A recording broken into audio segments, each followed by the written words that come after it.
Tonight we follow the documented history of the colony established on Roanoke Island in 1587. This is not a story of ghosts, curses, or invented secret tunnels.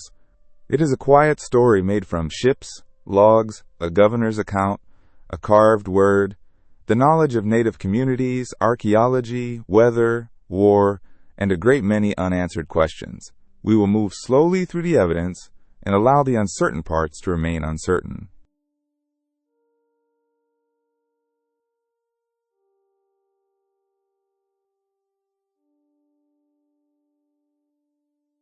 The most famous clue in the history of Roanoke was not a treasure map or a dramatic confession.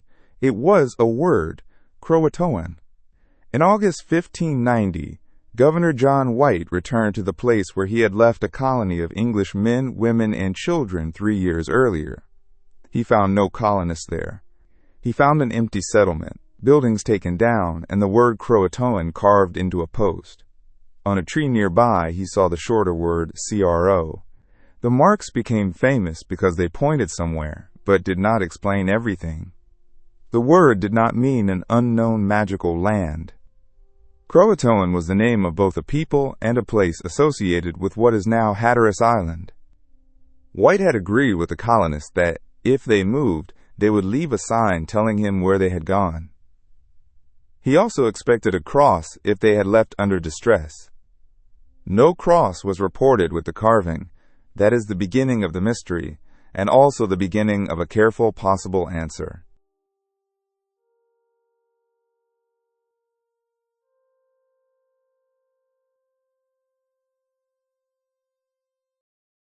Roanoke was not an empty stage waiting for Europeans to arrive. The Outer Banks and the coastal sounds were home to Algonquian-speaking communities with their own political relationships, food systems, travel routes, and knowledge of the water. The English entered a lived-in world whose geography they only partly understood. They recorded names through their own spelling and categories, and they often misunderstood the communities they met. England's interest in the region grew in the 1580s. Sir Walter Raleigh received a charter to establish an English presence in North America.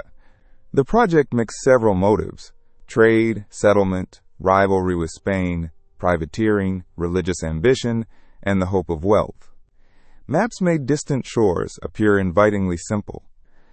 The actual coastline was a shifting system of inlets, shallow water, marshes, islands, storms, and communities whose support or resistance could decide whether newcomers survived.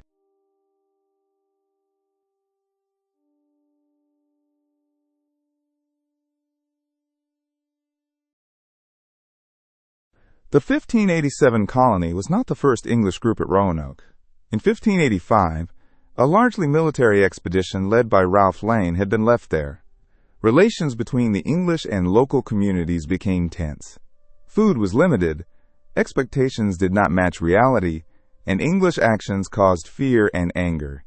In 1586, the colony departed with Francis Drake. A later English relief force left a small group of men at the site, but when the 1587 colonists arrived, they found no clear trace of those men except a skeleton. This earlier history mattered. It meant the newcomers of 1587 reached a place already shaped by conflict. They were not meeting every person for the first time. Some local people had experienced English demands, violence, and sudden departures. It is impossible to understand the Lost Colony without remembering this damaged beginning. The mystery did not start on a blank page.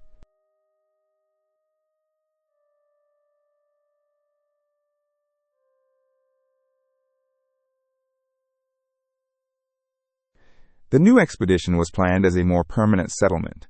Unlike the earlier military colony, it included women and children. The company was intended to establish what was called the City of Rolla, farther north in the Chesapeake Bay. John White, an artist and mapmaker who had traveled in the region before, was appointed governor. He recruited settlers, including his daughter Eleanor Dare and her husband Ananias Dare. The group sailed from England in April 1587. Modern summaries vary between 117 and 118 people, depending on the list and counting method, but the important point is that this was a small community, not merely a ship's crew. It contained households, craftspeople, laborers, and children.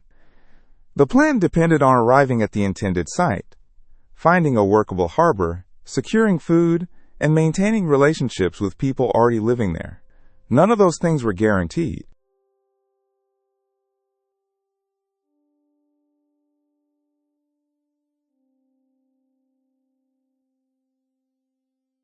The ships reached the coast of Roanoke Island in July 1587.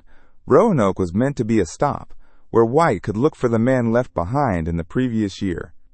The colony's intended destination remained the Chesapeake Bay, but Simon Fernandez, the expedition's pilot, refused to take the settlers farther north. He said the season was too advanced. The colonists were put ashore at Roanoke instead. This decision sounds small in a list of dates, but it changed everything. A colony built around one destination suddenly had to make do with another.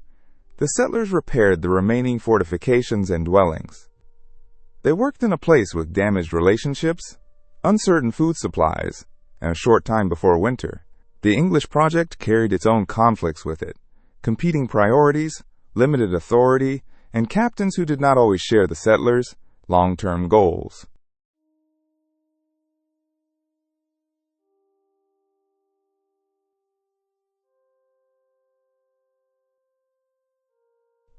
Not long after the settlers arrived, an English colonist named George Howe was killed while he was alone on the mainland. White and other colonists set out in retaliation, but they attacked a Croatoan group whom they had considered friendly, rather than the group they believed responsible. The mistake caused further harm and deepened mistrust. This episode is important because later stories sometimes treat Croatoan as a romantic clue, as though the name refers only to a safe haven. The historical relationship was more complicated. There were people, alliances, grievances, and acts of violence. Manteo, a Croatoan man who had traveled to England with the earlier expedition, had helped the English understand parts of the region. Yet one friendly relationship could not erase the injuries done by a larger colonizing project. The settlers needed food and security. Local communities had reasons to be cautious.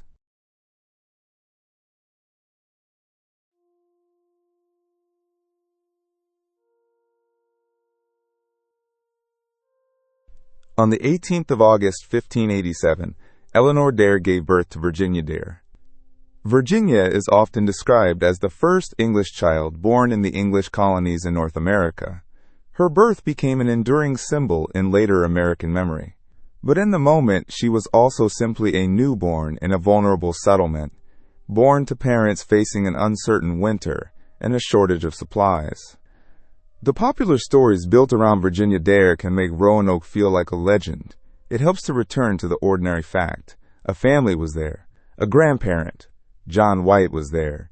The people at the settlement were not abstract names in a mystery. They lived in wooden houses, gathered food, repaired things, watched the weather, worried about safety, and made decisions under pressure. The later disappearance became famous because it involved people whose lives can be named, even when the end of their story cannot be fully recovered.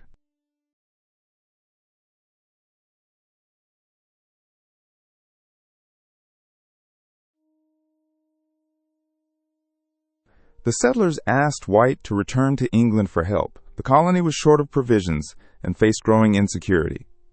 White was reluctant. His daughter, son-in-law, and newborn granddaughter were on Roanoke, but he agreed to travel back, hoping to organize supplies and return quickly. He left in late August, just over a month after the settlers had arrived. Before leaving, White and the colonists agreed on a simple signal. If the settlers had to abandon Roanoke before he returned, they would carve the name of their destination in a conspicuous place. If they left in distress, they would add a cross. The agreement would later give the word Croatoan its importance. At the time, it was a practical plan for communication across an ocean that could not be crossed quickly or reliably.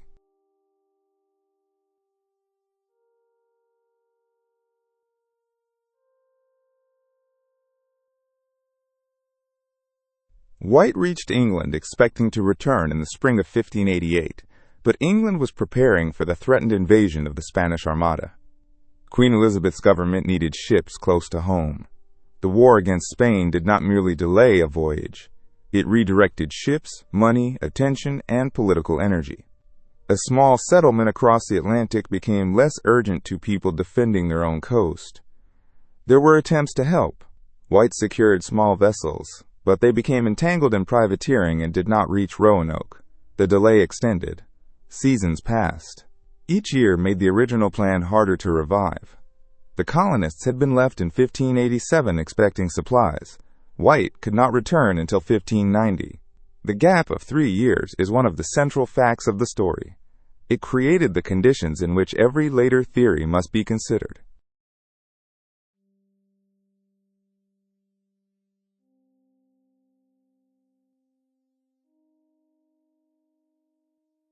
In 1590, White obtained passage with privateers on a voyage whose main purpose was not rescue. The ships were heading toward the West Indies and hoped to capture Spanish prizes. Roanoke was an additional objective. This arrangement limited White's authority and made the relief mission dependent on captains with different priorities. The ships finally reached the Outer Banks in August. The date had a private sadness for White. It was near Virginia Dare's 3rd birthday. The men went ashore and searched the familiar place. They did not find the colony as it had been. They found the houses gone, a palisade enclosing the former area, and the carvings.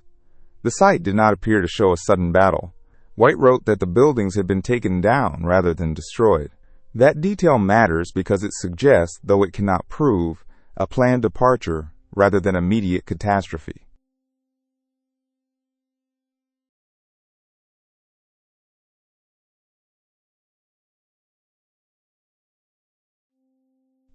White understood Croatoan as a message. The colonists had planned to indicate their destination if they moved. Croatoan Island, now generally associated with Hatteras Island, was a place White knew through earlier contact. He believed the people he had left might have gone there, perhaps joining or living near the Croatoan community. The lack of a distress cross gave him a small measure of hope, but hope is not evidence of a completed journey. The carving tells us that someone intended the word to be seen. It does not tell us who carved it, when it was carved, whether every colonist went to the same place, or how the travelers fared afterward. The word is strong evidence of intention, but weak evidence about the final outcome. That distinction is a useful guide throughout this story.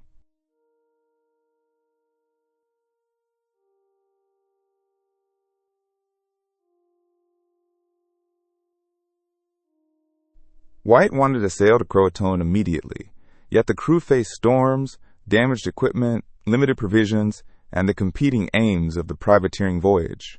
A hurricane and bad weather prevented the planned search. The ships eventually turned away. White returned to England without seeing his family again. This is one of the quietest and most painful moments in the history. The likely direction was written down. The governor was close enough to try. But weather and the decisions of other people intervened.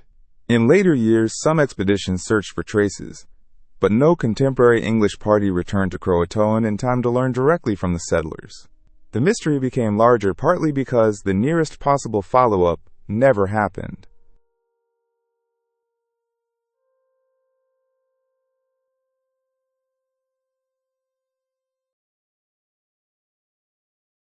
White's account describes a place altered but not obliterated. The houses had been dismantled. Items had been buried, uncovered, damaged, or scattered. The palisade had been maintained or reshaped. These details can support different interpretations. People leaving intentionally might take usable timber and move it. People under pressure might bury possessions and leave quickly. Later visitors could also have changed the site. Archaeology adds evidence, but it does not produce a complete scene. Soil, fragments, tools, and trade goods can tell us that people used a place. They can show connections between communities. They cannot always tell us the exact month when a family departed or the conversation that led to a choice. The Roanoke mystery has lasted because the artifacts are real but incomplete. They invite questions, and they also require restraint.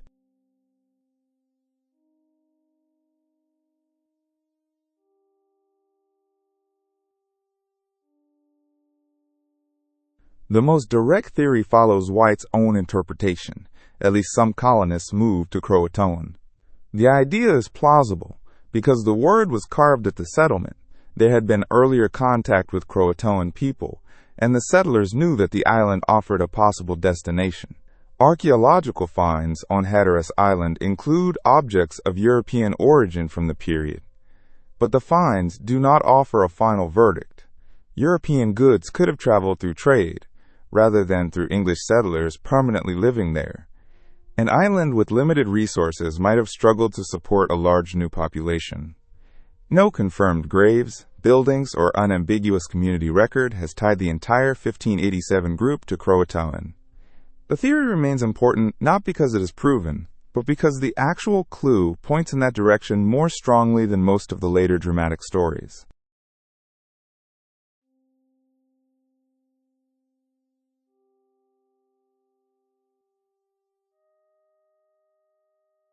Another possibility is that some colonists moved inland or toward the Chesapeake Bay, their original destination. Earlier plans had included traveling about 50 miles inland if conditions at Roanoke became impossible. The English were aware of settlements and waterways west of the island. A small group might have tried to seek a more secure place, better soil, or support from a different community. This possibility fits the practical problem the settlers faced. Roanoke was never their preferred final location, yet the evidence is thin. A message naming Croatoan may indicate that at least one group went south, but it does not rule out a split community. Historical disasters often do not follow one neat path. Families, smaller parties, and individuals can make different choices. A single carved word may represent a plan for some people, not necessarily every person.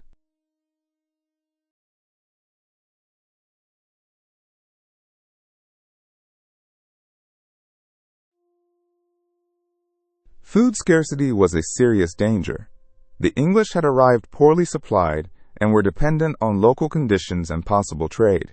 The late 1580s included drought in the region. Drought would affect crops, fishing, travel, and relations between communities.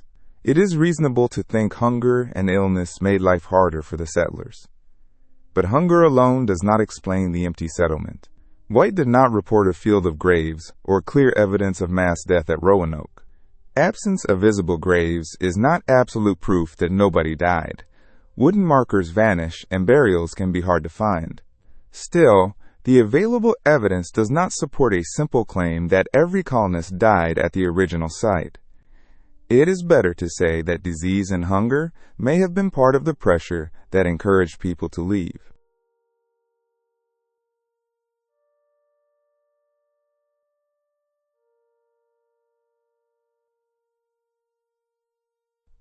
The Outer Banks are exposed to storms. Hurricanes and severe weather were part of life long before modern forecasting. A storm could damage boats, flood low ground, spoil food, and make travel dangerous. It could force a community to move. Later writers often imagined one great hurricane sweeping away the colony. The difficulty with that explanation is White's description of the site. He did not find a settlement smashed into ruin. He found it dismantled. A storm may have contributed to the colonists' hardship, but there is no direct evidence that one storm erased all of them at once. The most historically responsible version of the theory is modest. Weather was an important risk in a coastal environment, not a proven single solution to the mystery.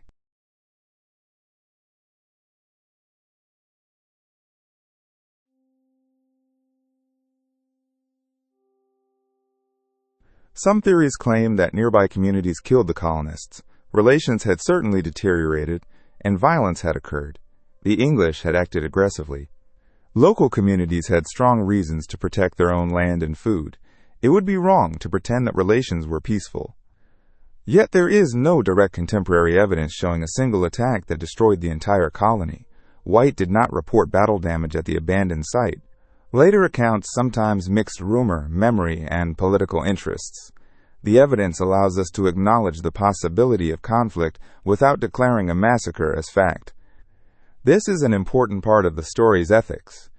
Indigenous peoples should not be turned into convenient villains to fill gaps left by English records.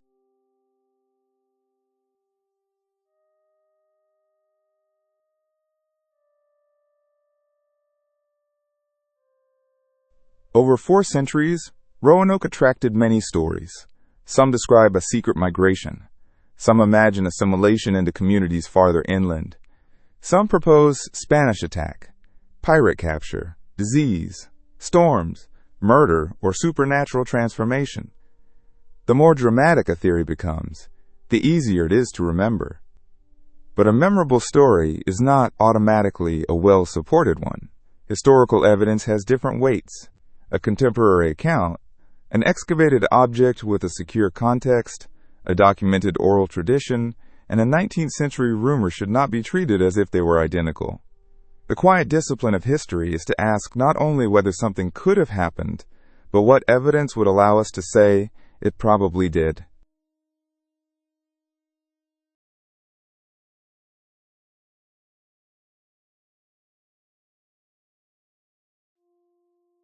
Much of what later historians know about the region passed through English writers. Those writers had their own motives and blind spots.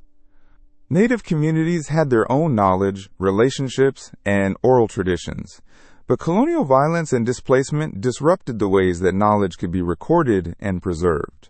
This does not make indigenous knowledge less important. It means we should read the surviving material carefully and listen to the communities connected to the places in the story. Roanoke is sometimes presented as an English riddle. It is more accurately a story of contact and colonization in a native homeland. The name Croatoan itself reminds us of that. The English settlers vanished from their own documents, but the landscape and its communities did not vanish. The mystery belongs to a history much larger than the fate of one European colony.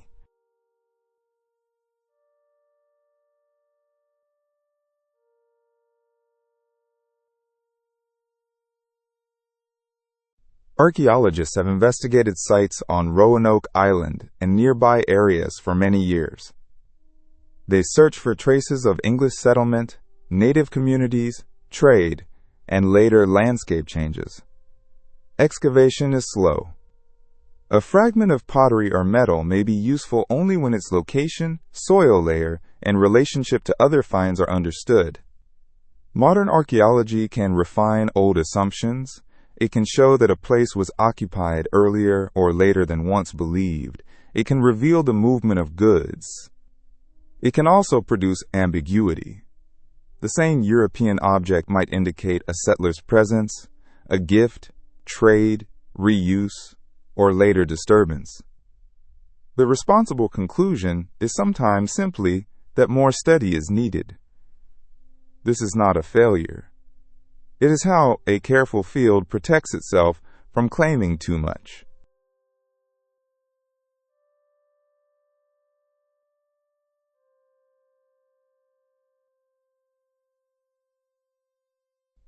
One recent line of research focused on a map connected to John White.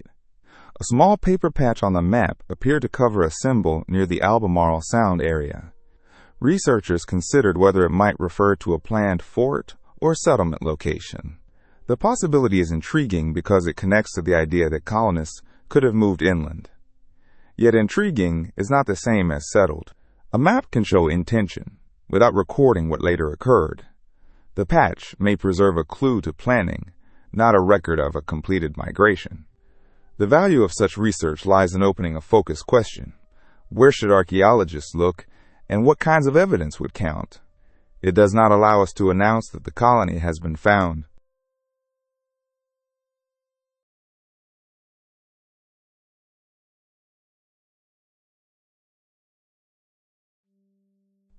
The most balanced interpretation may be that the colonists did not all share one fate. A community under severe pressure could divide. Some people might travel toward Croatoan, some inland, some die during illness or travel, and some be taken in by neighboring communities. This idea fits the variety of pressures they faced, though it remains difficult to prove in detail. A split colony would explain why one clue cannot account for every name on the list. It would also explain why later reports and artifacts seem to point in more than one direction. But even this should be presented as a possibility, not a finished answer. The desire for a single ending is understandable. Human history is often messier. The record may preserve only the beginning of several journeys.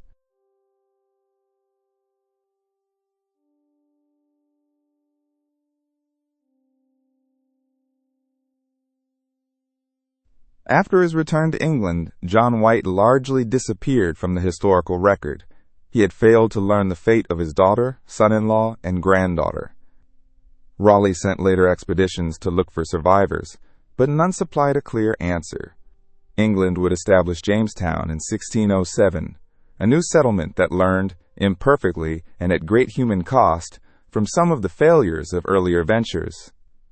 White's final experience of Roanoke was an empty place and a word pointing beyond the horizon. That is one reason his account still feels immediate. It is not a conclusion. It is a parent and governor trying to follow a clue, stopped by weather and distance. The silence after that attempt has been filled by later imagination, but the original silence remains.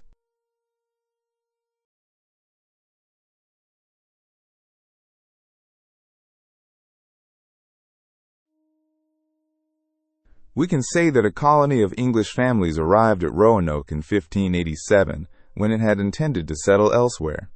We can say that it faced strained relations, insecure food, and a governor's absence. We can say that White returned in 1590 and found no people at the site. We can say that CRO and Croatoan were carved there, without a reported distress cross. We can say that White believed the message pointed to Croatoan. We cannot say with confidence precisely how every colonist lived or died. We do not know whether all of them moved together. We do not know whether any descendants remained in a particular later community.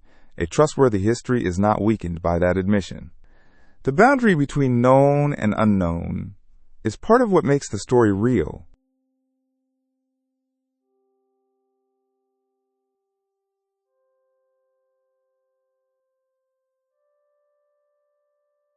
A mystery invites questions.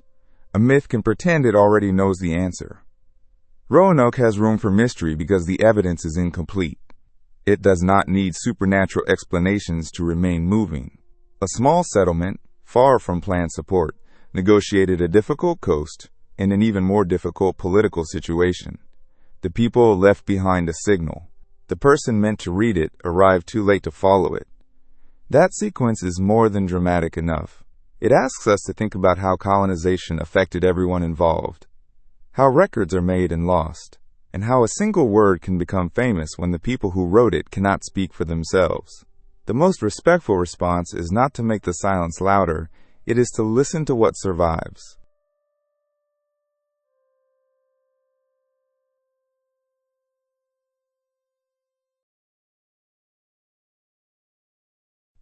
Imagine the Roanoke site as White saw it.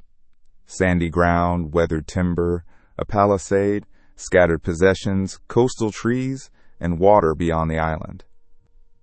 There is no need to imagine a ghostly crowd.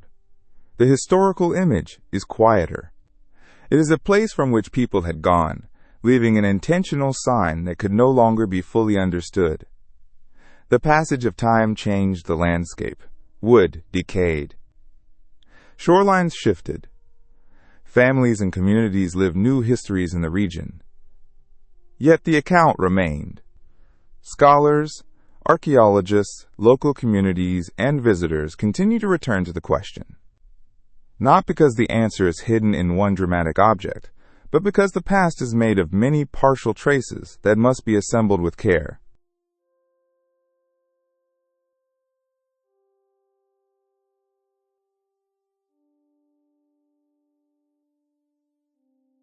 As this history comes to rest, the word Croatoan can remain simply a word carved into wood, carrying a direction and an unfinished hope. It may have pointed toward a new home, a temporary refuge, or a divided path. It may have been the last practical message a community could leave for someone crossing an ocean. The Lost Colony was not lost to the people who lived around Roanoke. It was lost to the English record, and later to the certainty that historians would like to have. For sleep, we can let that uncertainty soften. The coast grows quiet. The settlement is empty. The carved word remains, not as a command to invent an ending, but as an invitation to remember how much of the past asks us to be humble.